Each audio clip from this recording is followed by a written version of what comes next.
ফারি করলাম, এরপরে যদি কারো সামর্থ্য থাকে হুজুর ঘুমাইয়ে না, আপনি বাইক ফললেন, কারণ নফল সবচেয়ে উত্তম হলে বাড়িতে। এখন বাড়িতে গেলে কি আমরা পড়লাম বলে এইভাবে নামাজ পরিগা দিকে তো মসজিদ আনাই, তখন আপনার তো বাদাত কেউ তাইলে নিয়ে ঘর বুনাস বলে এমনি পাওয়া যাব, হইছে হইল হইল না। অথচ রাসূলুল্লাহ সাল্লাল্লাহু আলাইহি ওয়াসাল্লাম তখন জিজ্ঞেস করলো, হে আশা, রাসূল বলতেছেন, হে আশা তুমি জানো আজকে রাতটা কি? এটা যদি ভালো করে কইতারেন তাহলে আপনার বাবার কবরে যদি জাহান্নামের আগুন থাকে, ওই জান্নাতের দরজা খুলে দিব, জাহান্নামের দরজা বন্ধ করে দিব। কোন সুবহানাল্লাহ। আপনার মা মারা গেছে আজকে 3 বছর, আপনি দোয়া করলেন, ওই যে কবুল হইব। আপনার দাদা দাদি জানলে দোয়া করবেন, কারণ আজকে রাতটা আল্লাহ তাআলা আজকে যখন মাগরিবের আজান হলো, মাগরিবের আজানের সাথে সাথেই আমার আল্লাহ আরশে আজিম থেকে প্রথম আসমানে চলে আসছে। কোন সুবহানাল্লাহ। এসে বলে আল্লাহ, আল্লাহর কি দরকার? তারপর আল্লাহর মায়া বেশি, ওই আল্লাহ ডাক দিয়া কয়, কে আছো আমার বান্দা বান্দিরা, কার কি দরকার আমার কাছে চাও, কার কি গুনাহ বেশি হয়ে গেছে আমি আল্লাহর কাছে চাও। আজকে সবে বরাতের উপলক্ষে আমি আল্লাহ তোমার জীবনের গুনাহ মাফ করে দেব। ও বান্দা বান্দিরা, কার কি সমস্যা আমি আল্লাহর কাছে আজকে চাও, আমি আল্লাহ সবে বরাতের কারণে তোমার সমস্যার সমাধান করে দেব। ও আমার বান্দা বান্দিরা, কার রিজিক দরকার আমি আল্লাহর কাছে চাও, আজকে সবে বরাতের রাত্রে আমি আল্লাহ তোমার রিজিক বাড়িয়ে দেব। কোন সুবহানাল্লাহ। আল্লাহ ডাক দিয়া কয়, বান্দা আও বান্দা, তোমার ব্রেন ভালো না, তুমি পরীক্ষায় ভালো পাস করতে পারো না, আজকে আমি আল্লাহর কাছে চাও, ইবাদত করে আমি আল্লাহ তোমার বেদা খুলে দেব। ও বান্দা, তুমি বিপদগ্রস্তের মধ্যে আছো, তুমি ঋণগ্রস্তের মধ্যে আছো, বান্দা আমি আল্লাহর কাছে চাও, আমি টাকার ব্যবস্থা তোমাকে করে দেব। সুবহানাল্লাহ। একদিন একজন সাহাবী রাসূলের কাছে আসলেন, আবু সালামা। এসে রাসূলকে সাল্লাল্লাহু আলাইহি সাল্লামকে বললেন, হুজুর আমি খুবই গরিব, আমার জন্য আল্লাহর কাছে একটু দোয়া করেন, আমি যেন একটু ধনী হতে পারি। কি? রাসূলুল্লাহ সাল্লাল্লাহু আলাইহি সাল্লাম বলছেন, ফিরে দিলেন, কয় আমার সুন্নতকে তোমার ভালো লাগে না, আমার জীবন আদর্শকে তোমার ভালো লাগে না। ফিরিয়ে দিল। একদিন 2 দিন এভাবে 1 বছর হয়ে গেল। এই 1 বছর ধরে রসুলকে শুধু জ্বালায়, রসুলের কাছে বারবার শুধু বলে, হুজুর আমার জন্য আল্লাহর কাছে একটু দোয়া করেন, আমার জন্য আল্লাহ একটু বড় লোক বানায়। একেবারে গরিব হয়ে গেছি। কি হয়ে গেছি? গরিব হয়ে গেছি। তখন অবশেষে 1 বছর এভাবে জ্বালাইতেছে রসুলকে। রসুল তখন বলল, আল্লাহ তে তো বেশি জ্বালাই নিতেছে, আল্লাহ আমার সাহাবী তার একটু সম্পদ দাও। কোন সুবহানাল্লাহ। তার একটু দাও, ক্ষুদ্র দিত, একটু দাও। তো রাসূল যখন বলছে, এটা তো সাথে সাথে আরশে আজিমে কবুল হয়ে গেছে। সুবহানাল্লাহ। তখন দেখলো তাকে আল্লাহ তাআলা একটা মাধ্যমে শক্তি দিল, কিছু টাকা দিয়ে সে একটা ছাগল কিনছে। কয়টা ছাগল? একটা ছাগল। ছাগল বলতে ছাগি, মহিলা ছাগল কিনছে। ওই ছাগল থেকে একটা একটা হইতে হইতে হইতে হইতে একটা পাল হয়ে গেছে। একটা পাল হইতে হইতে হইতে হইতে অনেকগুলা পাল হয়ে গেছে ছাগলের। অনেকগুলা পাল হইতে হইতে সেইগুলোকে বিক্রি করে একটা গাভী কিনছে। ওই গাভীর থেকে হইতে হইতে হইতে হইতে একটা গরুর পাল হয়ে গেছে। এভাবে গরু ছাগল তার পুরা গ্রাম হয়ে গেছে। কোন সুবহানাল্লাহ। অবশেষে এত সম্পদ হয়ে গেল। ওই লোকটা 5 ওয়াক্ত নামাজ পড়তো রাসূলের পেছনে মসজিদে নববীতে। অবশেষে দেখা গেল ওই লোকটার 5 ওয়াক্ত নামাজ পড়তে আসতে পারে না, 4 ওয়াক্ত আসে। এরপরে দেখা গেল 3 ওয়াক্ত আসে, তারপরে দেখলো 2 ওয়াক্ত আসে, এরপরে দেখলো 1 ওয়াক্ত, এরপরে দেখলো শুধু জুমার নামাজে আসে, আর আসে না। শুধু জুমার নামাজ আইয়ে। অন্যান্য সাহাবীরা রাসূলের কাছে প্রশ্ন করছে, হুজুর এমক সাহাবী আবু সালামা, সে তো শুধু জুমার সময় আর আইয়ে না নামাজ। কে রে? কয়ের গরু ছাগল এত বাড়া বাড়ছে, পুরা গ্রাম হয়ে গেছে তার গরু ছাগল, পুরা গ্রাম হয়ে গেছে, একবারে বেশি হয়ে গেছে। তাই নাকি? পরে কয় তারে কই আমলে দেখা করতো, তো সময় পায় না দেখা করণের। পরে আল্লাহ তাআলা কোরআনের আয়াত নাযিল করছে, আকিমুস সালাতা ওয়া আতুজ যাকাত, যাকাত আদায় করো। কি করো? তখনও যাকাতের আদায় হয় নাই, শুরু হয় নাই। তখন এই আয়াত যখন নাজিল করলো যাকাতের, তখন রাসূলুল্লাহ সাল্লাল্লাহু আলাইহি ওয়াসাল্লাম বলল, এই 3-4 জন সাহাবী তোমরা এর কাছে যাও, আবু সালামার কাছে যাও, যাইয়া সেরা এই বলো যে জাকাত দেওয়ার জন্য আল্লাহর কোরআনের আয়াত পাঠাইছে, কোন সুবহানাল্লাহ। আল্লাহ শরীয়ত করে দিছে, আয়াত পাঠাইছে কোরআনে জাকাত দেওয়ার জন্য সম্পদ হইলে। তখন তার কাছে যাও, জাকাত দেওয়ার জন্য গেছে, সে কয় এটা আবার কেমন? এটা তো হিন্দুরা, বৌদ্ধ, খ্রিস্টান, অন্যান্য বেদিন তারা না ট্যাক্স চালায়। কি হালায়? ট্যাক্স চালায়। তখন আমরা মুসলমানের মধ্যে এটা আবার ট্যাক্স কিতা? এটা তো ট্যাক্সের মতো রয়ে গেল, জাকাত কি এটা দিল না। কি হলো? দিল না। ফিরে আসার পরে রাসূলুল্লাহ সাল্লাল্লাহু আলাইহি ওয়াসাল্লাম কাঁদতেছে, আরে সে তো ধ্বংস হয়ে গেল, তার সাথে কেউ কথা বলবা না। পরে এই আবু সালামা এত সম্পদ হয়ে গেল, ওই রাসূল সাল্লাল্লাহু আলাইহি ওয়াসাল্লাম 1 বছর তারে ফিরিয়ে দিছে। আমার আদর্শ কি তোমার ভালো লাগে না? আমার গরিবের হালত, আমার এই যে চলাফেরা, এটা তোমার ভালো লাগে না? সম্পদ হইলে তো মায়া পইরা যাইবা, লোভে পইরা যাইবা, দুনিয়ার মায়া, সম্পদের মায়া, টাকার মায়া পইরা যাইবা। তো সে তো বুঝছে না। পরে লাস্টে দেখা যায় ওই লোক যখন বুঝলো যে আরে কোনো সাহাবী এর সাথে কথা বলে না, সালাম দেয় না, সালাম রক্ত দেয় না, এর খবর নেয় না, এর কাছে যায় না। পরে দেখা গেল সে তার আস্তে আস্তে ড্যামারিজ, এই যে সম্পদ নষ্ট হইতেছে, যখন সে বুঝতে পারলো তার ক্ষমতা হয়ে গেছে, তখন সে পাহাড়ে যাইয়া শুধু কান্দে কান্দে কান্দে কান্দে, তার কাছে কেউ যায় না, কেউ খবরও লয় না। অবশেষে আল্লাহ তাআলা তার তওবা এমনভাবে কবুল করছে, সে কাঁদতে কাঁদতে কাঁদতে কাঁদতে অনেক বছর চলে গেছে, কাঁদতে কাঁদতে আল্লাহ তাকে এমন কবুল করছে। তখন আল্লাহ তাআলা রসুলের কাছে আয়াত পাঠাইলো, যাও রসুল আপনি সাহাবীদের নিয়ে হেরে যান, হেরে আমি আল্লাহ মাফ করে দিছি। সে বুঝতে পারে নাই, আল্লাহ মাফ করে দিছে। পরে সবাই বলল যাও, তার তওবা আল্লাহ কবুল করছে। তার তওবা আল্লাহ এমনভাবে কবুল করছে, তার তওবাটা যদি এক পাল্লা রাখা হয়, মক্কা মদিনার সমস্ত গুনাহগারকে মাফ করার জন্য যথেষ্ট হয়ে যাবে। সুবহানাল্লাহ। চিন্তা করছেন তারা কিভাবে কাঁদছে, কিভাবে আল্লাহকে হাসিল করছে। হ্যাঁ, আমরা তো কান্দি না, আমরা কান্দি না। কান্দা রাসূলুল্লাহ সাল্লাল্লাহু আলাইহি ওয়াসাল্লাম বলছেন যে চোখের পানির এত দাম, জাহান্নামের আগুন পৃথিবীর কোনো কিছু দিয়ে নিবান যাইত না। পানি দিয়া না, বালু দিয়া না, কোনো কিছু দিয়া জাহান্নামের আগুন নিবানো যাবে না। শুধু বান্দার আল্লাহর জন্য যে কাঁদছে, ওই কান্নার এক ফোঁটা পানি দিয়া জাহান্নামের আগুন পুরা নিবানো সম্ভব। কোন সুবহানাল্লাহ। এক ফোঁটা যেটা আল্লাহর ভয়ে মানুষ কান্দে, তাহাজ্জুদের সময়, দোয়ার সময়, নামাজের সময়, যেটা আল্লাহর জন্য কান্দে, ওই এক ফোঁটা পানি দিয়া জাহান্নাম পুরাটা নিবানো সম্ভব। কোন সুবহানাল্লাহ। পুরাটা জাহান্নাম নিভে যাবে এক ফোঁটা পানি দিয়া, ঠিক কিনা? এই জন্য বেশি বেশি ইবাদত। শাবান রাত বলা হয়েছে, রাসূলুল্লাহ সাল্লাল্লাহু আলাইহি ওয়াসাল্লাম বলছেন যে শাবানের অনেক ফজিলত, আল্লাহ সবাইকে মাফ করে দিবে, সবাইকে মাফ করে দিবে যদি সে মাফ চাইতে পারে, যদি সে ইবাদত করতে পারে। রাসূলুল্লাহ সাল্লাল্লাহু আলাইহি ওয়াসাল্লাম বলছেন যে যারা শাবানে দিনে রোজা রাখবে আর রাত্রে নফল নামাজ পড়বে, দিনে ইবাদত করবে, রাতে কি দিনে রোজা রাখবে, রাতে নফল নামাজ পড়বে, ইবাদত করবে, আল্লাহ তাআলা তাদেরকে উহুদ পাহাড়ের মতো সওয়াব দিবে, তাদের 1 বছরের সওয়াব পরিপূর্ণ দান করে দিবে। কোন সুবহানাল্লাহ। অনেক সওয়াব, অনেক অনেক, যা বলা যাবে না, এত সওয়াব। রাসূলুল্লাহ সাল্লাল্লাহু আলাইহি ওয়াসাল্লাম বলছেন, বান্দা শাবান মাস আইলে শুধু ইবাদত। যেমন মনে করেন রজব শাবানরা আপনি বীজ লাগাইবেন, কি বীজ, এই বীজের ফল পাইবেন রমজান মাস। এই বীজের ফল কি রমজান মাসে। যেমন মনে করেন শাবান মাস, রজব মাস বেশি বেশি রোজা রাখছেন, বেশি বেশি দান সদকা করছেন, বেশি বেশি জিকির আজকার করছেন, বেশি বেশি তাহাজ্জুদ নামাজ পড়ছেন, বেশি বেশি নফল নামাজ পড়ছেন, বেশি বেশি রোজা নফল রাখছেন, এইগুলা আপনি রমজানের সময় সহজ হয়ে দিব।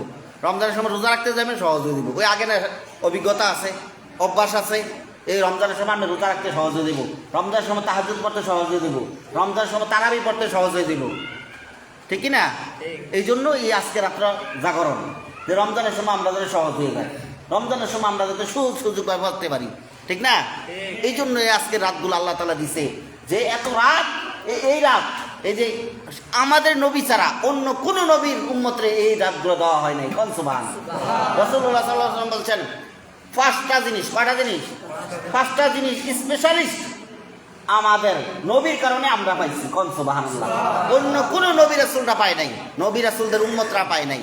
1 নম্বর হলো আমরা যে আল্লাহর জিকির করতেছি, এখন আমরা যে আল্লাহর ঘর মসজিদে আছি, শবে বরাতের জন্য এই যে নফল নামাজ পড়লাম, দিনে রোজা রাখলাম, হ্যাঁ ইবাদত দান সদকা করলাম, হ্যাঁ জিকির আজকার করলাম, আরো করব, আমাদের জন্য সমুদ্রের মাছ পর্যন্ত দোয়া করে মাগফিরাতের নাজাতের কোন সুবহানাল্লাহ। এটা আমাদের স্পেশাল, আমাদের নবীর কারণে কোন সুবহানাল্লাহ। মাছের আমরা জিকির করতেছি আমরা লাভের লাগিয়া, আমরা কি মাছের লেগে করতেছি? কিন্তু ওই সমুদ্রের মাছ, কোথায় সমুদ্র, ওই সমুদ্রের মাছ পর্যন্ত আমাদের জন্য দোয়া করে আল্লাহ।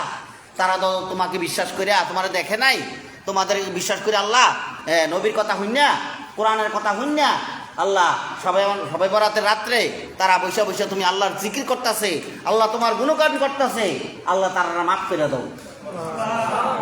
ওই সমুদ্রের মাছে কইতাছে কোন সুবহানাল্লাহ। এবং 2 নম্বর, অন্য কোনো নবীর উম্মতের এই স্পেশাল ছিল না যে একটা নফল করলে একটা ফরজের সওয়াব, কিন্তু আমাদের জন্য আছে। এই যে রমজান আসতেছে, একটা নফল করবেন, একটা ফরজের সওয়াব পাবেন। সারা পৃথিবী যদি 1000 কোটি বারও যদি নফল করা হয়, একটা ফরজের সমান হবে না। হবে? হবে না। আপনি মনে করেন 80 বছর বাঁচছেন, 80 বছর যত নফল আবাদত করবেন, 80 বছরের নফল আবাদত দিয়া একটা ফরজের সমান হবে না। কোন সুবহানাল্লাহ। তাহলে রমজান মাসে একটা নফল করলেন, 1 টাকা দান করছেন, একটা ফরজের সওয়াব। কোন সুবহানাল্লাহ। কত বেশি। এই রমজানে যত পারেন দান করবেন, শুধু দান করবেন। রমজান মাসের কোনো হিসাব হবে না। অন্য 11টা মাস আপনি কি খাইবেন, কি খাইছেন না, কি অবস্থা করছেন, কি ইনকাম করছেন, কি ব্যয় করছেন, সবটির হিসাব হাসরের ময়দানে মিজানের পাল্লায় দেওয়া লাগবে। কিন্তু রমজান মাস 1 মাস, এই মাসের কোনো হিসাব নেই। যত খাইতারেন, যত দান করতারেন, তত বরকত, তত রিজিক, তত ভালো, তত কল্যাণ। সুবহানাল্লাহ। ঠিক কিনা? এই রমজান মাস এই জন্য দেখা যায় এক হুজুরি ইফতারি করে এই বেগুনি দিয়া, এই বেগুনি খাইতেছে আর এমনি চুল খাইতেছে। তো আরেকজন জিজ্ঞেস, কি হুজুর আপনি তো বেগুনিও খান আবার চুল খানো? হুজুর রমজান মাস খাইতেও মজা, চুল খাইতেও মজা। কোন সুবহানাল্লাহ। ঠিক নেই? ঠিক নেই? খাইতেও মজা, চুল খাইতেও মজা। এটা হলো রমজান মাস। এটা কি মাস? এই মাসের কোনো হিসাব নাই। আমরা বাঙালি তো কমে না, বাংলাদেশে কম। সৌদি আরবে ইফতারির সময়, সেহরির সময় বড় বড় ডিস্ট্রিক্ট 5 জাতের, 8 জাতের, 10 জাতের গুদা বস্তা নিয়ে হালাই দিয়ে যায়। মসজিদের দরজাটার সামনে, মেইন ফটকের সামনে ফালাই দিয়ে যায়, ফালাই দিয়ে যায়। এড়াই দিছে বা হুজুর দোয়া করেন, দুটাটা নেন, এই সুযোগ নাই। ঠিক কিনা? এখন যারা বিদেশে আসলেন গেছেন, যারা জানেন, তো তারা বুঝে যে রমজান মাস কত দামি। রাসূলুল্লাহ সাল্লাল্লাহু আলাইহি ওয়াসাল্লাম বলছেন যে মুমিন, মুসলমান আর আল্লাহর মধ্যে 2টা খুশির সময়। কয়টা? 2টা সবচেয়ে দামি সময়। একটা হলো ইফতারির সময়, বান্দা সারাদিন রোজা রেখে যখন ইফতারি করে তখন তার মনে একটা শান্তি। আরেকটা হইলো বান্দা যখন জান্নাতের ভিতরে আল্লাহকে দেখবে। কোন সুবহানাল্লাহ। এই 2টা সবচেয়ে আনন্দের বান্দা এবং আল্লাহর মধ্যে। কোন সুবহানাল্লাহ। আপনি সারাদিন খাইছেন, আরে ইফতারি 5 মিনিট আগে কি কান্না, কি ইয়া অবস্থা। যখন আপনি হাইরা মুহ দিয়েছেন, ইফতারি করতেছেন, এই একটা শান্তি। এটা হলো জান্নাতি শান্তি। কোন সুবহানাল্লাহ। এই আজকের এই সবে বরাত, ভাগ্য রজনী, মুক্তির রজনী, গুণমাফের রজনী, ভাগ্য রজনী। আগামী সবে বরাত পর্যন্ত 1 বছর আপনার কি এই বছরের মধ্যে কারা বিয়া করব, কার ছেলে হইব, কার মেয়ে হইব, কে দেশে থাকবো, কে বিদেশে থাকব, কে ব্যবসা উন্নতি হইব, কে ব্যবসায় ডেভেলপমেন্ট হইব, কেউ ডাউন হইব। ঠিক না? এই সব 1 বছরের বাজেট আজকে রাত্রে নির্ধারণ করা হবে। কোন সুবহানাল্লাহ। আমরা খবর আছে নি কোনো? ওই এতের মধ্যে খাইতেছি, খাই যাই, ঘুমাই, যা ভাল লাগে, যা কপাল আছে তাই হইব। আছে না এরকম? চলছে গাড়ি যাত্রা বাড়ি, এরকম করলে বলি।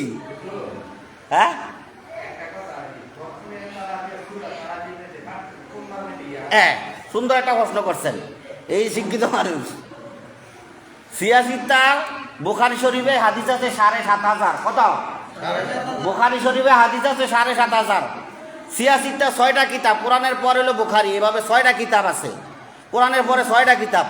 এই 6 কিতাবের মধ্যে হাদিস আছে প্রায় 60,000 হাদিস। কোন সুবহানাল্লাহ। এই কোন হাদিসের মধ্যে কোন নবী, কোন রাসূল, কোন সাহাবী খতমে তারাবি পড়ে নাই। ওর হুজুর আইলে করতে, ওখানে আমরা ওই যে সূরা ইখলাস 3 বার পড়লে 1 খতমের সওয়াব, এটা একটু বেশি বুঝি না, এই হিসাবে আমরা এটা লাগাই লিছি। এটা কোনো হুজুর আছে না, আছে কোনো হাদিসে? খতম তারাবি কোনো হাদিসে নাই, কোনো সাহাবি পড়ছে না, আমাদের নবীও পড়ছে না খতম তারাবি, বুঝছেননি? কিন্তু এখন পরে কেমনে হুজুর দেখেন, আমরা তো ওই যে ইখলাসের মতো বালা বুঝুন না, এখন খতম তারাবি বললে হুজুর দেখেন আমরা তো এই সারা রমজানে মুরব্বী আছে, আম পাবলিক আছে, তারা কোনো এক খতম দিতারে না, কিন্তু খতম তারাবি শুনতে যদি আমরা একটা খতমের সওয়াব পাই, ওই হিসাবে আমরা এটা চালু করছি, বুঝছেন নি? ঘটনাটা বুঝছেন নি? কিন্তু হাদিসে নাই, কোনো সাহাবি খতম তারাবি একবারও করেন নাই, আমাদের নবীও করে নাই। কে রে এখন হুজুর প্রশ্ন হইতে হারে, হুজুর কে রে পড়ছে না, এত সব আমরা বুঝলাম, তারা কি বুঝলো না? কথা প্রশ্ন আছে নি, ক্লিয়ার করে দিই। প্রশ্নের উত্তর হইল যে খতম তারাবি যে পড়ি আমরা, সবটি আয়াত কিন্তু আমরা সুন্দর করে বুঝি না, কারণ খতম তারাবি মানে স্পিড। খতম তারাবি মানে কি? স্পিড বেশি, 4G স্পিড। এই জন্য আমরা আয়াতকে ক্লিয়ার করে বুঝতে পারি না, এই জন্য আয়াতের হক আদায় হয় না, অনেক সময় গুনাহ হয়। কি হয়? গুনাহ হয়। আর সূরা তারাবির মধ্যে ছোট ছোট সূরা, ছোট ছোট আয়াত, যদিও সারা কোরআন শিখতে পড়ি সমস্যা নাই, ছোট ছোট, এই জন্য এগুলো বোঝা যায়, এগুলো আমরা জানা সূরা, এটার হক আদায় হয়, এই জন্য সূরা তারাবির সওয়াব বেশি। কথা বুঝছেন নি? ওই হেটার হকটা বরকত পরিপূর্ণ সব আদায় হয়। যেমন মনে করেন আমি গরু জব করতারি, আমি কি করি? গরু জব করতারি, আবার এটা ইয়াও করতারি, কিন্তু আমি যেভাবে করাম মুসা ভাইকে এভাবে করতে পারবো? আর মানে আমি যে মুসা ভাই যেভাবে করতে পারবো সুন্দর করে ফিনিশিংটা, গরু কাটানিটা, এটাকে আমি পারাম? কিন্তু এবার আগের থেকে কিন্তু আমি গরু জব করি, ঠিক নেই? গরুর লোক আমার কালেকশন, কিন্তু এবার মতো সুন্দর করে আমি পারাম? কথা কন না কেরে? তো সূরা তারাবির হলো এরকম, এই জন্য সূরা তারাবির ইয়া বেশি, বরকত বেশি। সূরা তারাবি বরকত কি বেশি। এখন ওই ইমাম সাহেব কেরা জোরে ভরে কেড়ে, যাতে সবাই এটা বুঝে শুনে, আয়াতরা বুঝে। এখন খতম তারাবি যে আমরা পড়াই, এটা কিছু বোঝেন আপনারা? করতে টান দিয়া কই জায়গায় দুইজন হাফিজ যদি মিলে থাকে তাহলে ভুল হইলেও তারা ধরে না, এরকম অনেক জায়গায় আমরা দেখছি, ঠিক নেই ভাই? দুজনে মিলে দেখে কয় দাও তো, তুমি খালু আমি মালু, মিললাম, ঠিক আছে রে? আমরা হাফেজ এই জন্য আমরা জানি, আপনারা জানতেন না। হ্যাঁ তারা বলতো না, তারা বলতো না, অন দুইজন আনলো, আমি যদি চাই তো আমি তার লোকমা দিলাম, এই সময় সেন্টু যদি কয় তো আমি লোকমা দিয়ে লাইলে, কিরে ভাই আমি লোকমা দিলাম, আমি ভাগলা, ওই হেতু জানো নিছে। কোরআনের আয়াত বেটারা আনছে, ইমামতি করতো, বেটারা কি লেগে আনছে? এবারে কেরাতের সিস্টেমে পড়ে, এক আলিফে 4 আলিফ পড়ছে, তো আমি বলনা দিতে পারছি না, কারণ আমি হাফেজ, আমি এটা ধরছি। পরে হ্যাঁ তারা সব মিলে রব্বি ফার্স্টার ম্যাম সব কইতে, হুজুর উনি তো কেরাতের সিস্টেমে পড়ছে, উনি মেহমান, উনি ইন্টারভিউ কি মানছে গোপনে নি কইব, বলে ওটা বলেছে ইন্টারভিউ কি গোপনে লয়, কথা বলছে দি। তখন পরে আবার ওনারা আবার পড়াইছে, তখন পড়ছে আবার ঠিক মতো দ্বিতীয়বার, তখন আমি কিছু আবার ঠিক আছে, কারণ আমাদের মধ্যে একালিফ টান দিতে হইব, 4 আলিফ একালিফ, কারণ এটা কেরাতে সিস্টেম, নামাজে পড়ানো হইতো না, কেরাতে একালিফটা 6 আলিফ টান তারবেন, সমস্যা নেই, কথা বুঝছেন নি? এই জন্য খতম তারাবির মধ্যে হক আদায় হয় না। যদি হক আদায় হইতো তাহলে আবার সূরা তারাবিতে বেশি সওয়াব হইব, কথা বুঝছেন নি? যদি খতম তারাবি হক আদায় করতে চান তাহলে সূরা তারাবিতে বেশি সওয়াব হইব। তো এখন কেমনে করবেন? খতম তারাবি পড়তে হইব 3 ঘন্টা লাগাইয়া। কয় ঘন্টা? এই কথা 3 ঘন্টা খতম তারাবি করতে হইব, কয় ঘন্টা লাগাইয়া? 3 ঘন্টা খতম তারাবি পড়েন না? মুসল্লি আসেনি আপনারা কেউ? কথা আসেনি? তখন প্রশ্ন, হুজুর কোন জায়গায় হয়নি এরকম? আরেক প্রশ্ন আইছে, কোন জায়গায় হয়নি এরকম? হ্যাঁ আছে, বাইতুল মুকাররম আছে, 4টা জামাত হয়, একটা 2G স্পিড খতম তারাবি, একটা 3G স্পিড, বুঝেননি? 2G স্পিড যেটা, এটা আমরা সূরা তারাবির মতো, এটা সুন্দর, ওনারা বুঝতেছে, ওনারাও বুঝে, এটা সওয়াব বেশি। আমরা যে তারাবি পড়াম, আমরা 3 ঘন্টা আপনারা থাকবে, এই জন্য সবচেয়ে উত্তম সূরা তারাবি, এটা হক আদায় হয় পরিপূর্ণভাবে, কথা বুঝছেন নি এবার ঘটনাটা? এই জন্য ওই সাহাবিরা তারা আমরা সবসময় 24 ঘন্টা কোরআন শরীফ পড়ি। সৌদি আরবে যারা গেছে দেখছেন, মসজিদের ঢুকে চাই রে, এতে আম পাবলিক আর জাম পাবলিক, মসজিদের ঢুকে চাই রে কোরআন শরীফ রাতুলে পড়া শুরু করে, দেখছেন নি বিদেশ? কথা কন না করে, মসজিদে নববী, কাবা শরীফ, তো তারা তো 24 ঘন্টা কোরআন পড়তেছে, তো তারা আর খতম তারাবি কিন্তু এর লেগে নবী সাহাবীরা খতম তারাবি পড়ে নাই, বুঝছেন? আবার তারা তো সবসময় খতম করতে আছে তারা 24 ঘন্টা কোরআন, কারণ তারা ভাষায় মাতৃভাষায় আরবি, কোরআনটাও আরবি, তারা লেগে একবারে সহজ ফানি ভাতের মতন। কোন সুবহানাল্লাহ, কথা বুঝছেন নি? এই জন্য কোনো সাহাবী খতম তারাবি পড়ে নাই, কোনো আমাদের নবীও পড়ে নাই। হ্যাঁ এটা বুঝি নাই, বললাম না তারা একটা হাদিস সহি পাইছে, এভাবে করে না কিন্তু তারা মানে একটা হাদিস না পাইছে সহি, এই প্রথম আমি কয়ে গেলাম, তারা একটা হাদিস পাইছে সহি, অর্থাৎ এই ফজিলতের একটা যে হাদিসটা বললাম যে আল্লাহ তাআলা ডাক দিয়ে শাবানের মধ্য রজনীতে প্রথম আসমানে আসে, আইসা বান্দাদের ডাক দিয়ে আজকে উত্তম রাত, তোমরা আমার কাছে চাও আমি সব দেব, এই হাদিসটা তারা সহি পাইছে, এই জন্য তারা মানে, কিন্তু আমাদের মতো আয়োজন করে না, বুঝছেন? আমাদের মতো আয়োজন করে কিন্তু তারা মানে, ওই একটা হাদিস সহি পাইছে, কারণ একটা হাদিস যদি সহি পায় ওই হাদিসটা যদি না মানে সে কাফের। সে কি রাসূলের একটা হাদিস সহিভাবে জানার পরে কেউ যদি না মানে সাথে সাথে সে কাফের, দলিল ছাড়া। কি ছাড়া? এবার কোরআনের একটা আয়াত যদি সে বলার সাথে সাথে যদি না মানে সেও কাফের, কথা বলছেন নি? হ্যাঁ তারা মানে, কিন্তু আমাদের মতো অনুষ্ঠান করে না। যেমন আমাদের মধ্যে কিছু আলেম আছে, আজকে একটা ঘটনা দেখলাম, কওমি আলেম, যে আমরা ওই অনুষ্ঠান বানাইলিছি এটারে, এটা আজকে রাত্রে কিন্তু এবাদতের রাত, আজকে কি এবাদতের রাত, কিন্তু আমরা এটা অনুষ্ঠানের মতো করে লাইছি, ঠিক না? এইটা অনেকে আবার দ্বিমত করছে, এই জন্য সৌদি আরবের তারা অনুষ্ঠানের মতো যে আমরা এর লাগে এটা করে না, বুঝছেন নি? কিন্তু তারা মানে, ওই একটা হাদিস সহি পাইছে, ফজিলতের একটা হাদিস সহি পাইছে, না মানলে তারা কাফের হয়ে যাইব, মানে কিন্তু আমাদের মতো করে না, মানে ঘরে বইয়া বইয়া জিকির আজকার করে, নফল রোজা রাখলে রাহে, এরপরে মনে করে দান সদকা করে, কোরআন তেলাওয়াত করে, এই জিকির আজকার সব করে নিজস্বভাবে, একজন সিঙ্গেল ভাবে। কিভাবে? সিঙ্গেল ভাবে। আপনারা তো বুঝেন না, মনে করেন করে না করে, সিঙ্গেল ভাবে একা একা করে, বুঝছেন নি? এই হলো সমস্যা, কিন্তু মানতে হবে। আচ্ছা হুজুর একটু কথা লাগতাম চাই, এই যে তারাফির ব্যাপারে একটু আমরা খতমে তারাই পড়াই, তারাফি এই ব্যাপারে আমরা একটা মোটামুটি, আচ্ছা এটা সময় দেন তো, সময় দেন, কথা কিটা কিছু বুঝছেন নি? আবার তো মানতে হইব, আমরা কি দোয়া করতে পারছি না, কথা বুঝছেন নি? মানতে হইব, মানতে হইব, মাইন্ড না ভাই আমার তোরা, বুঝছেন নি? কিন্তু এখন কথা হইলো হুজুর একটা হাদিস সহি পাইছে, আহলে হাদিস তারা কি এটা পাইছে না?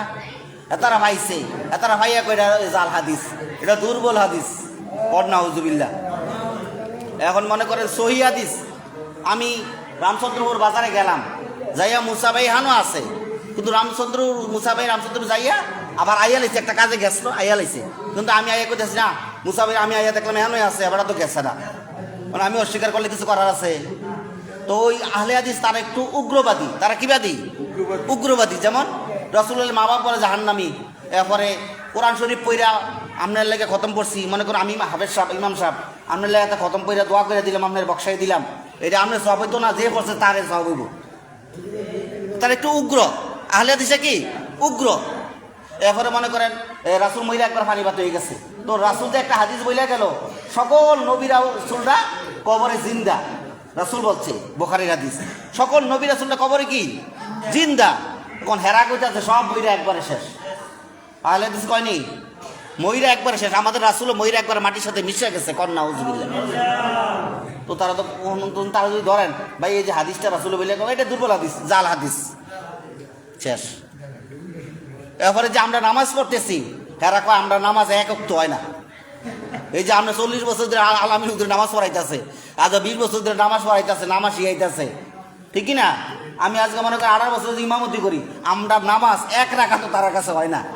কে রে এতারা এনো বান্ধব, এইটাই এর মতন কোন বান্ধব, এনো বান্ধব।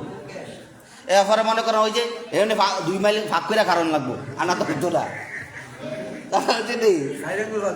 এরপরে আপনি পাঞ্জাবি টুপি পরন যেত না, যেইটা পরে এটা ফিরে নামাজ দেখিব,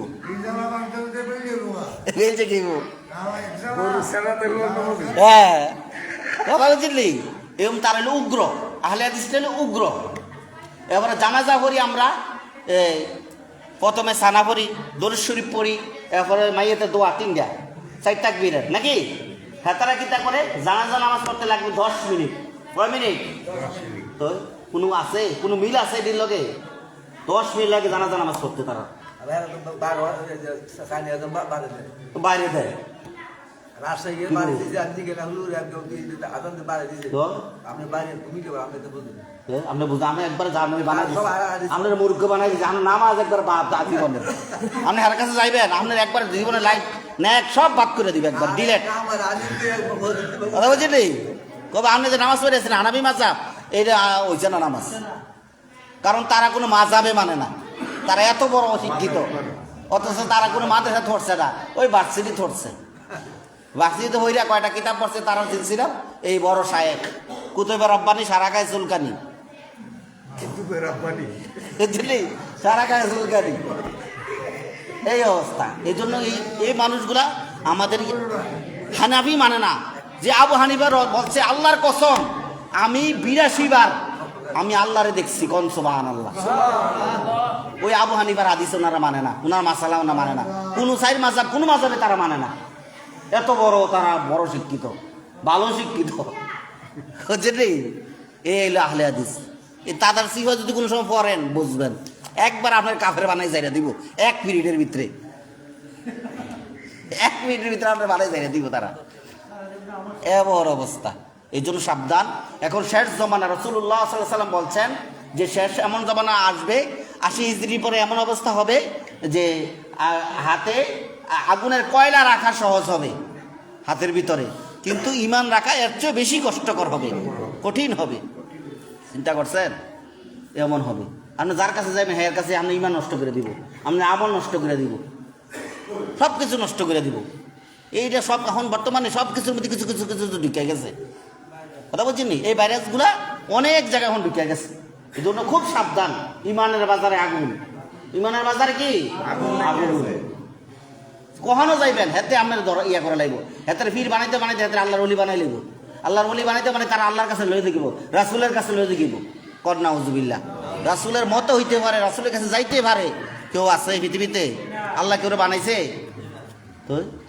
এমন অবস্থা করব আমরা আল্লাহর শান বলি রাসূলের শান বলি ঠিক না আর যারা সত্যিকারের আল্লাহর ওলি তাদের শান বলি ঠিক না এই 3 দল ছাড়া কারো শান বলা যাবে এই 3 দলের পক্ষে আমরা আহলে সুন্নাত ওয়াল জামাত আছি ঠিক কি না 3 দলের মধ্যে এর মধ্যে মাজার পূজারি আছে কিছু মাজার বন্ড আছে কিছু এই জন্য আপনি সবাইরে যে খারাপ করবেন বিষয় এরকম না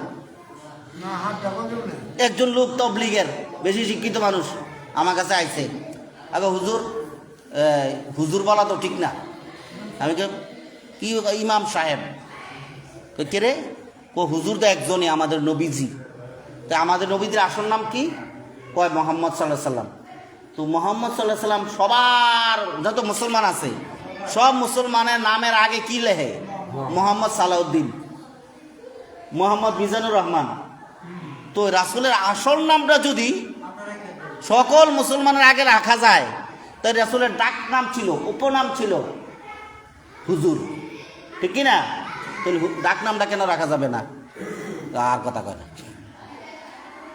ওই বেশি শিক্ষিত ওই সেদিন গায়ে জোর করে আপনারা তো জানেন না আমার ভাই আজকে 25 বছর নরসিংপুর আশুলিয়ায় বুঝলেন নি তো এবার আমার জোর করে একদিন তাবলিগে নিয়েছিল 3 দিনের মসজিদে 3 দিনের যায় না আরও অনেক আগে 27 বছর আগে তো নিচে নিয়ে দিই হেতারা কিচ্ছু হারে না তো আমি এই হাফেজ সাহেব বিমা সাহেব তো আমার এই দায়িত্ব দিয়েছে আপনি আমির তো তারা জিজ্ঞাসা উজু কেমনি করে হুজুর সব শিয়াই দেন আমরা তো চিন্তা করলাম তাবলিগে যারা যায় সব তো কিচ্ছু জানে না এটি এই জানানোর জন্য যায় তারা যাইয়া যদি হতুয়া দেয়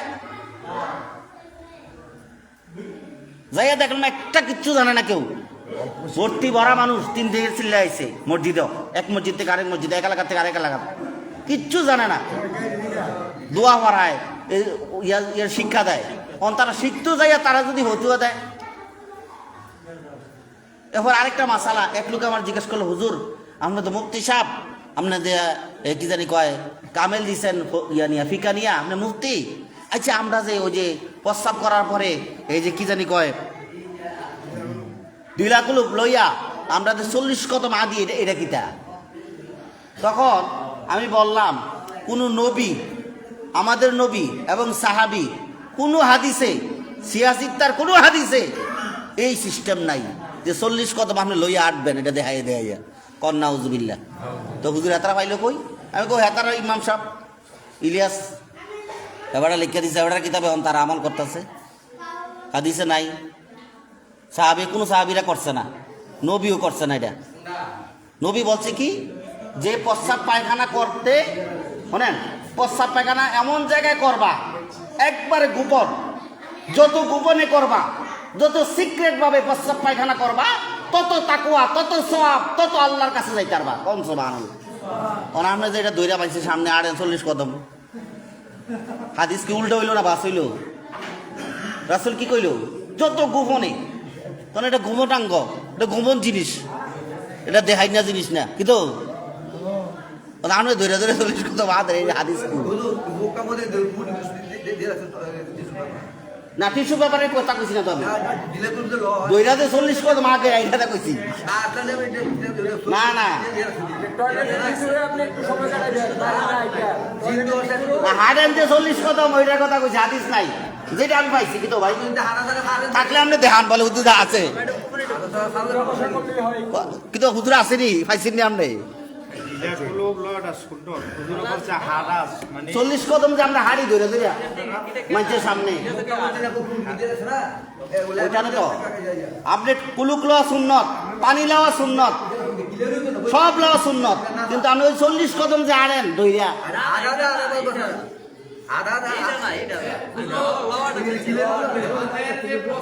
হ্যাঁ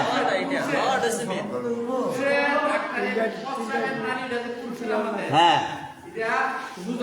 না সুজা, হ্যাঁ হ্যাঁ ক্লিয়ার হয়ে যায়। দাঁড়াইতে হইব, দাঁড়াইতে হইব, অথবা কোতানি দিবেন, কোতানি দিলে ক্লিয়ার হয়ে যায়। ঠিক আছে রে, কিন্তু 40 কদম হাঁটার এই হাদিস আমি পাইছি না, হুজুর আপনি পাইছেন নি, ইদার নাই। কিরে শরম আপনি, আমি ধরে আমার সামনে আপনি আত্মাছেন ধরে, শরম না এটা? রাসূল বলছে যত গোপনে করবা প্রস্রাব পায়খানা, তত তাকওয়া, তত আল্লাহর ওলি, তত বেশি সওয়াব, তত বেশি আল্লাহর কাছে মর্যাদা। কোন সুবহানাল্লাহ। কারণ এটা গোপন জিনিস, ঠিক না? তা আপনি ধৈর্য দিয়ে মানুষের সামনে আড়েন, এটা শরম না? আপনি শরম না হয় আমার দিকে তো আমার শরম লাগতেছে। কুলুক লইতে হইব সুন্নত, পানি লাওয়া সুন্নত, এই যে কি যে বললেন আপনি, এটা ডিলা, ডিলা লাওয়া সুন্নত। এখন আসেন সাহাবীরা কোন ডিলা লইছে? হ্যাঁ শোনেন, সাহাবীরা কোন ডিলা লইছে? যেটা মাটির ডিলা। সাহাবীরা কোন ডিলা লইছে? যেটা মাটির ডিলা। এই টিস্যু কিন্তু লয় নাই, আপনি শূন্য, হ্যাঁ চিহ্নলা টিস্যু লইতে পারেন, সমস্যা নাই। কিন্তু ওই যে হাঁটার কথাটা আমি বলছি, 40 কদম যে হাঁটেন, আপনি দাঁড়াইবেন জায়গা, অথবা কোতানি দিবেন, ঠিক আছে নি, দাঁড়াই আবার বইবেন, কিন্তু হাঁটবেন যে এটা সিস্টেমটা নাই। আর যেটা নাই এটা কইলাম, কিন্তু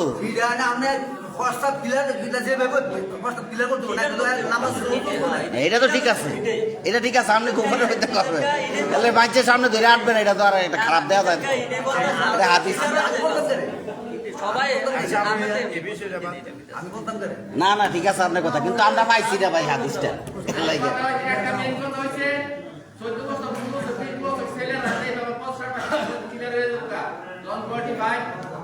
হ্যাঁ বয়স হয়ে গেলে একটু কুতানি দিবেন, কুতানি, এবারে দাঁড়াইবেন, দরকার লাগলে দাঁড়াইয়া বইবেন, বাস।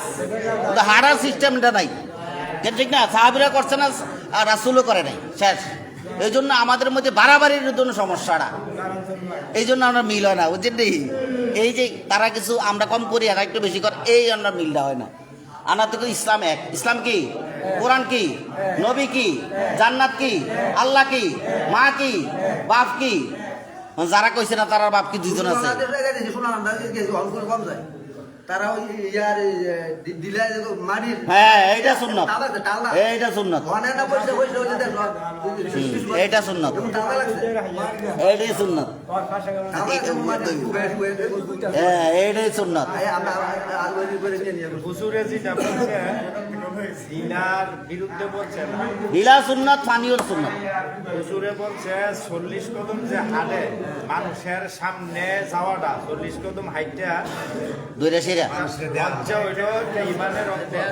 হ্যাঁ আল হায়াউ শুআবাতুম মিনাল ঈমান। একটা নারী সামনে পড়তে পারে, বা একটা ছোট ছেলে, কথা বলছেন না, যা লজ্জা নাই তার ঈমান নাই, এই জিনিসটা কথা বলছে। কিন্তু এটা ক্লিয়ার না হলে আবার এখানে হাদিস আছে, যদি আপনার 1 ফোঁটা বিন্দু পরিমাণ যদি তার শরীরে পড়ে যায়, সব মানুষ তো এক না, অনেক ডায়াবেটিসের রোগী আছে। আছে, অনেক বৃদ্ধ আছে, হ্যাঁ অনেকক্ষণ অপেক্ষা করার পরও একটু পরে যদি 1 ফোঁটা তার শরীরে বা কোনো কাপড়ে পরে তার নামাজ হবে না। তো আমার দাদা হুজুর তো না সব একটু শরীর সারা শরীর নামা করে দেবে, সারা শরীর কাপড় পোশাক সব কোথায় দাঁড়াই বললাম তুমি কি কি কেমনে বুঝা সব নামা করে দেবে। সরকার হাসান মতো দেই হ্যাঁ, সুন্দর করে দাঁড়াইবেন, দাঁড়াইবেন, বইবেন, কোতানি দিবেন, ঠিক আছে, কথা ঠিক আছে রে? বইবেন, দাঁড়াইবেন, কোতানি দিবেন, কোতানি দিলে দেখবেন ক্লিয়ার হয়ে দিব, আচ্ছা, এই বিষয়টা বাদ দেন। ঠিক কি না? কথা ঠিক আছে নি? বুঝছেন নি আপনারা বিষয়টা? মানে ঢিলা লইবেন ঠিক আছে, পানিও লইবেন ঠিক আছে, টিস্যুও লইবেন, সব লইবেন, কিন্তু ওই মানুষের সামনে দৌড়া দৌড়ে আড়ন যেত না, এইটার বিরুদ্ধে গেছে। এটা হাদিসে নাই, এটা কি নাই? হাদিসে নেই। এখন আজকে রাত্রা কিটা আমরা তো নামাজ নফল পড়লাম, রোজাও দিনও রাখছেন, হ্যাঁ, এখন তাসবিহ তাহলিল করবেন, জিকির আজকার করবেন, কানবেন, কার কি লাগবো এই 1 বছরের মধ্যে, কার কি লাগবে এটা আল্লাহর কাছে চাইবেন। কি লাগবো? অনেকে আছে অসুস্থ, আরে অনেক দিন ধরে রোগ ভালো হয় না, এই আজকে রাত্রে কাইন্দা যদি আল্লাহর কাছে চাইতে পারেন, একটা ফোঁটা চোখের পানিতে সাইডে চাইতারেন, তাহলে আল্লাহ তাআলা কবুল করবো। একটা ফোঁটা চোখের পানি আল্লাহর কাছে অনেক দাম। রাসূলুল্লাহ সাল্লাল্লাহু আলাইহি ওয়াসাল্লাম বলছেন যে হাসরের ময়দানে মিজানের পাল্লা যখন ভারী হয়ে যাইব, গুনাহ যখন ভারী হয়ে যাইব আর নেক যখন হালকা হয়ে যাইব, তখন রাসূলুল্লাহ সাল্লাল্লাহু আলাইহি ওয়াসাল্লাম, এই কথা না বলি, কথা হইতাছে, ওই কথা কইতাছে, কথা না বলি, কথা না বলি। হযরত আয়েশা রাদিয়াল্লাহু আনহা জিজ্ঞেস করছে, হুজুর হাসরের ময়দান আপনারা কোথায় পাওয়া যাইব? কোন সুবহানাল্লাহ। রাসূলুল্লাহ সাল্লাল্লাহু আলাইহি ওয়াসাল্লাম বলেন 60 জায়গায়। কয় জায়গায়? 60 জায়গায়। আমারে যখন হাসরের ময়দান কায়েম হয়ে যাবে, তখন আমারে প্রথমে দেখবা ফুলসিরাতের পুলের কাছে আমি আসি, এখানে যদি না পাও জাহান্নামের দরজায়, কোথায়? জাহান্নামের দরজায় আমারে খুঁজবা। এখানেও যদি না পাও মিজানের পাল্লায় আমাকে খুঁজবা, কোথায়? মিজানের পাল্লায়। আর এখানেও যদি না পাও 4 নম্বর আল্লাহর আরশের নিচে, ওইখানে মাকামে মাহমুদে আমি সেজদায় আল্লাহর কাছে কাঁদতে থাকবো। কোন সুবহানাল্লাহ। এই 4 জায়গা ছাড়া আমি রাসূলকে হাসরের ময়দানে কোথাও পাবা না। কোন সুবহানাল্লাহ। কেমন পাগল! এমন সময় আল্লাহর ফেরেশতারা আল্লাহর হুকুমে মিজানের পাল্লা আলগি দিবে, দেখবে উম্মতের গুনার পাল্লা ভারী হয়ে গেছে আর নেকির পাল্লা হালকা হয়ে গেছে। তখন আল্লাহ ডাক দিবে, ও নবী, ও নবী, আপনার উম্মতের ইয়া পালতেছে, আপনি যান। তো ওই নবী আইসা ফেরেশতারা জিজ্ঞেস করবে, ও ফেরেশতা খবর কি? কয় খবর ভালো না, আপনার উম্মতের গুনাহ বেশি নেক কম। গুনাহ বেশি নেক কম। তখন রাসূলুল্লাহ সাল্লাল্লাহু আলাইহি সাল্লামের একটা আঙ্গুল মোবারক, কয়টা? এই একটা শাহাদাত আঙ্গুল মোবারক ওই উম্মতের নেকের পাল্লা এভাবে লাগাবে, লাগাইতে দেরি হবে, ওই নেকের পাল্লা ভারী হয়ে নিচে যাইতে দেরি হবে না। কোন সুবহানাল্লাহ। হাদিসে এসেছে, তখন যদি 7 আসমান 7 জমিনও যদি তার গুনার পাল্লা হয়ে যাইতো, তারপরে রাসূলের একটা আঙ্গুল মোবারক লাগানোর কারণে ওই উম্মতের নেকি বেশি ভারী হয়ে যাইতো। একটু পরে আরেকজন উম্মতের মিজানের পাল্লা মাপা হবে, নেক হালকা হয়ে যাবে, গুনাহ বেশি হয়ে যাবে। আল্লাহ রাসূল সাল্লাল্লাহু আলাইহি সাল্লাম বললে, ও ফেরেশতা খবর কি আমার উম্মতের? কয় আগের মতনই গুনাহ বেশি নেক কম। তখন রাসূলুল্লাহ সাল্লাল্লাহু আলাইহি সাল্লাম পকেট থেকে একটা কাগজের টুকরা, কি একটা ছোট্ট কাগজের টুকরা ওই নেকির পাল্লায় দিয়ে দিবে, সাথে সাথে নেকির পাল্লা উম্মতের বাড়ি হয়ে যাবে। কোন সুবহানাল্লাহ। তখন এভাবে সব মানুষকে রাসূল, যাদের ঈমান থাকবে, আমল থাকবে, ঈমান এবং আমল থাকবে, তাদেরকে রাসূল সুপারিশ করে সবাইকে আল্লাহর জান্নাতে নিয়ে যাবে। কোন সুবহানাল্লাহ। চিন্তা করছেন রাসূল কত মায়া, ওই রাসূল কত মায়া সারা দুনিয়া উম্মতের জন্য করছে, শুধু শুধু উসিলা। তখন ওই ঈসা নবী যে আল্লাহ কবুল করলেন, উম্মত হিসাবে আসবেন, তখন কিয়ামতের 40 বছর আগে ওই দামেস্কের শাহী জামে মসজিদের উপরে ওই 4র্থ আসমান থেকে ঈসা নবীরে ফেরেশতারা ওই দামেস্কের জামে মসজিদের ছাদের উপরে নামাই দিবে। এরকম ছাদের উপরে তখন আসরের নামাজ পড়বে ইমাম মাহদি, নামাজ পড়ে বেরিয়ে আসবে। তখন মানুষেরা বলবে, হুজুর আপনার কাছে মেহমান আসছে, ওই ঈসা পয়গম্বর উম্মত হিসাবে ছাদের উপরে ফেরেশতারা নামাই দিছে, আপনি একটা সিঁড়ি দেন, একটা চগম দেন, ওই চগম দিয়ে ওনাকে নামাই আনেন। তখন ওই ইমাম মাহদি বলে যে কি ফেরেশতা আসমান থেকে, চতুর্থ আসমান থেকে ওই ছাদে নামাই দিতে পারছে, নিচে কি নামাই দিতে পারে নাই। সুবহানাল্লাহ। কথা তো ঠিক, চতুর্থ আসমান থেকে ছাদে নামাই দিয়ে গেল ফেরেশতারা ঈসা নবীরে, নাকি? তো ওই মাটির নামাই তারল না? প্রশ্ন আসেনি? প্রশ্নের উত্তর হইল উসিলা। কি আহলে হাদিস তার কোনো উসিলাই মানে না, উসিলা মানে শিরিক। আহলে হাদিস মানে উসিলা মানে কিটা? শিরিক। শিরিক মানে আপনার ইমান শেষ। অথচ এখন উসিলাটা আইসেনি। উসিলা ইমাম মাহদি তাকে রিসিভ করে ওই চগম দিয়ে উসিলা করে তাকে নেবে। এই জন্য আল্লাহ দুনিয়ার মধ্যে বলছে, বান্দা তুমি যাই করো না কেন, যেথাই থাকো না কেন, যা করো না কেন, তুমি আল্লাহর জান্নাতে যাওয়ার জন্য ইমান আর আমল নামক উসিলা বাড়াইয়া আইসো। সুবহানাল্লাহ। ইমান আর আমল নিয়া উসিলা কইরা তুমি আইসো, কারণ উসিলা ছাড়া আমি আল্লাহ তোমাকে জান্নাত দেব না। কদ সুবহানাল্লাহ। অন হেতারাকা উসিলা মানে শিরিক। উসিলা করণ যেত না, ডাইরেক্ট আল্লাহর কাছে গিয়ে বেরান। আল্লাহর জীবনে দেখছেন আপনি? আল্লাহর জীবনে পাইছেন? কোনদিন স্বপ্নে দেখছেন? ডাইরেক্ট আল্লাহর কাছে কেন গেবেন? এই জন্য আল্লাহ তাআলা লক্ষ লক্ষ নবী রাসূল বানাইছেন উসিলা বানানোর জন্য, কালেমা ইসলাম দাওয়াত হাকিকত শরীয়ত শিক্ষা দেওয়ার জন্য। এভাবে উম্মত নবী রাসূল পাঠাইছে, নবীর পর সাহাবী বানাইছে, সাহাবীর পর তাবিন বানাইছে, তাবিন পর তাবে আইন বানাইছে, এভাবে আলেম উলামা বানাইছে, পীর মাশায়েখ বানাইছে। এভাবে ভালো কাজ শিক্ষা দেওয়ার জন্য, হাতে কলমে শিক্ষা দেওয়ার জন্য, ওই উসিলা বানানোর জন্য, হাতে কলমে নামাজ ওযু কালাম শিক্ষা দেওয়ার জন্য, এভাবে শিক্ষা দেওয়ার জন্য কিভাবে বান্দা নামাজ পড়বে, কিভাবে ওযু বানাবে, কিভাবে নামাজ পড়বে, কিভাবে রোজা রাখবে, কিভাবে সালাম দিবে, কিভাবে মসজিদে ঢুকবে, কিভাবে মসজিদ থেকে বের হবে, কিভাবে মানুষের সাথে ব্যবহার করবে, কিভাবে বিবিকে মারবে। আসেনি? বিবিরে মারুই না, আসেননি আপনারা? কথা কয় নাকি রে? না কথা কইলে বোঝা যাইব আছে।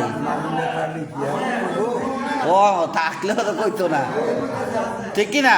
থাকলে তো কইতেন না। বিবিরে কোনো নবী রাসূলরা বিবিরে মারছে না। বিবি শৈল যেদিন একটা হাত উঠাইবেন, এই দিন আপনার এই ঘরের সংসারের যত রহমত বরকত সব কইব আসসালামু আলাইকুম। কি কইব? কি কইব? এটা রাসূলের হাদিস।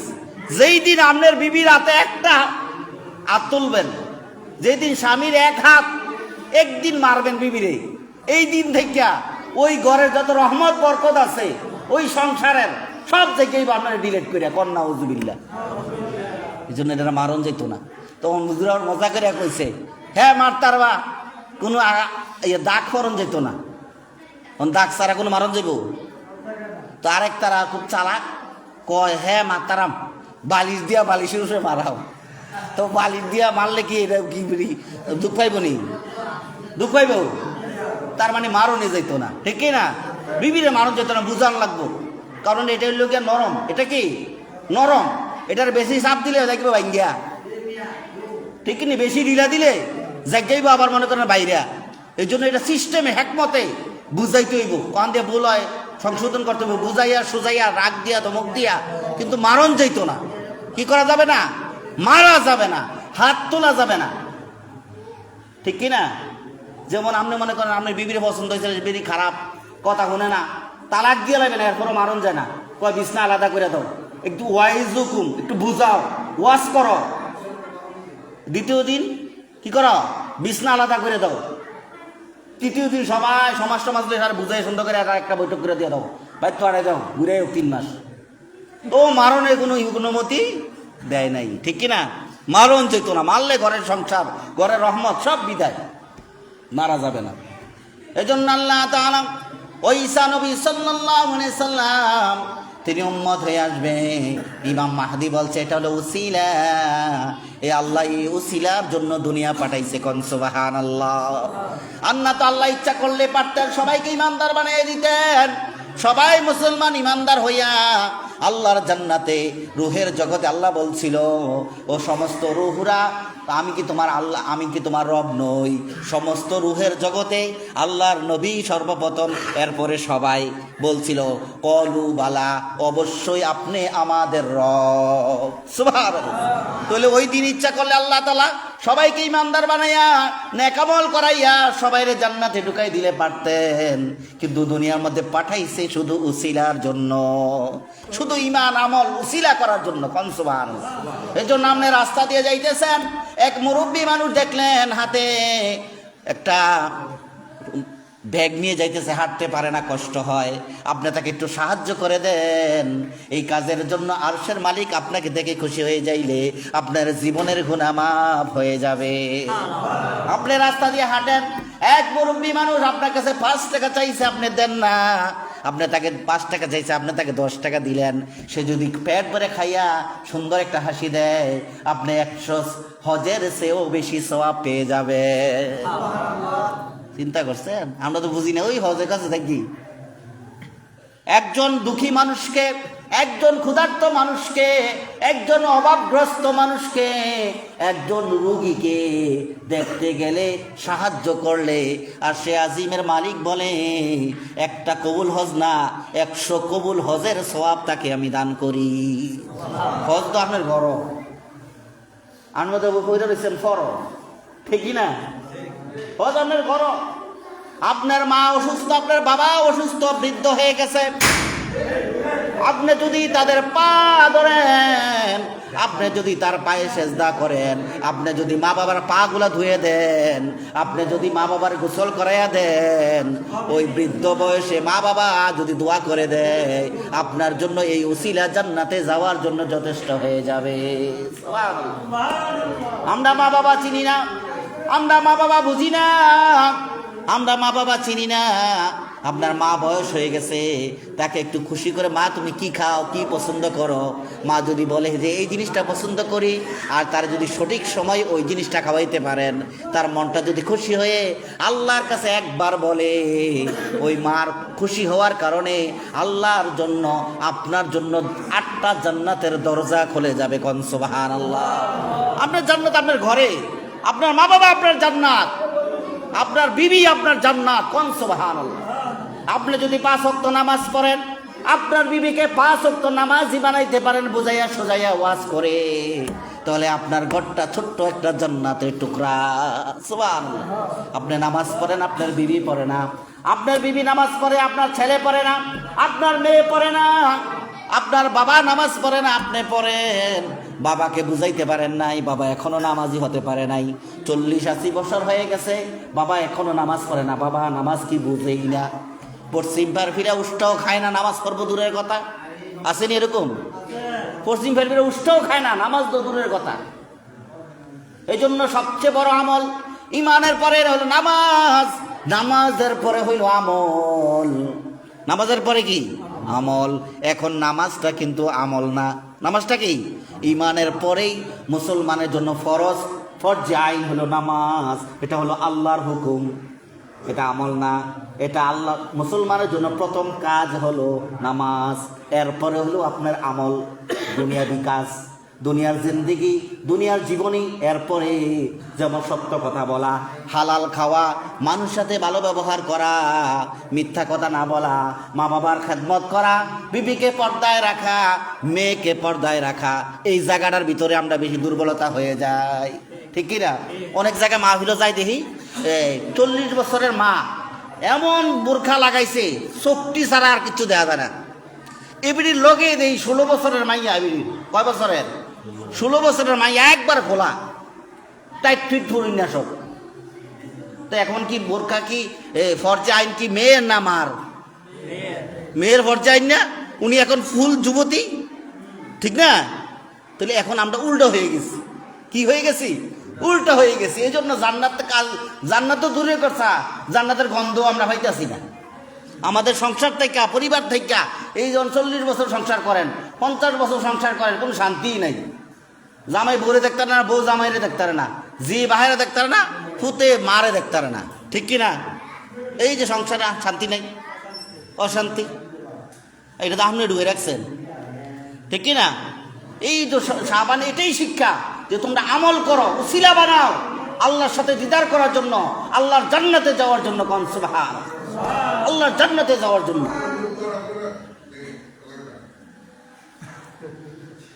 তাহলে আমাদেরকে ফিরে আসতে হবে কোথায়? আমলের দিকে, উসিলার দিকে। কোথায়?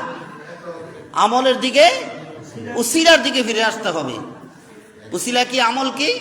আমি যেখানেই থাকবো, যে অবস্থায় থাকবো, এবাদতের ভিতরে। কোথায়? এবাদত। আমি রাস্তা দিয়ে হাঁটতেছি, ডান পাশে হাঁটবো। আমি রাস্তায় চলতেছি, যে মুসলমানই দেখবো সালাম দেব, ঠিক কি না? যে মুসলমানই দেখবো সালাম দেব।